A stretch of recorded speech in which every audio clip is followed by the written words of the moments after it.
bw'oba ogenda kugula simu mpya beera nga weetegereza vidiyo eno. Njagadde nkulage ebyo ebijjira ku simu eyo empya naddala eyo eya bookisi. Kati nga bw'olaba eyo kika kya Tecno eyitibwa Pop 10. Essimu eyo bw'ogenda okugigula mu dduuka naddala maduuka ago kati nga gaga Tecno, essimu eyo balina bye bakuweerako nga bya bwereere. Bwe kasita osasula essimu mu bookisi eyo waliwo ebijjiramu, njagadde mbeere nga mbikulaga. Kati bw'osaanukula bulungi bookisi nga bw'olaba mbeera nga weetegereza. Ng'ekisookera ddala okiraba ekyo kiba kikava.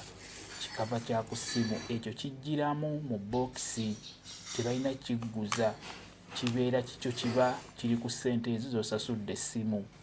Ogirabye kava bwe katyo bwe kabeera kafaanana, okalabye kaba kalungi nnyo. Kakava ako kajjira mu bookisi eyo ey'essimu. Waliwo obwo obw'okumatu bu earphone, tubuyite bu earphone headset obwo, nabwo babukuweerako.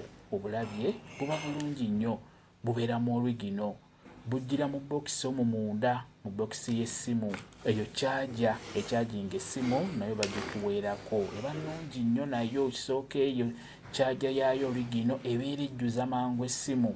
Ebiseera ebisinga charger ezijjira mu ssimu omwo mu bookisi, charger yaayo ebeera ejjuza mangu nnyo essimu, ebeera original. Kapini ako koolaba ate ako ko kayambako kujja mu layini eyo.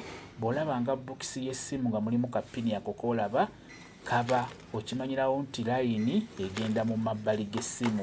Ebyo by'olabye biteekeddwa okubeera mu bookisi y'essimu gy'obeera oguze. Bw'ogula essimu ng'essimu mpya nga ya mu bookisi, ebyo biteekeddwa okubeeramu.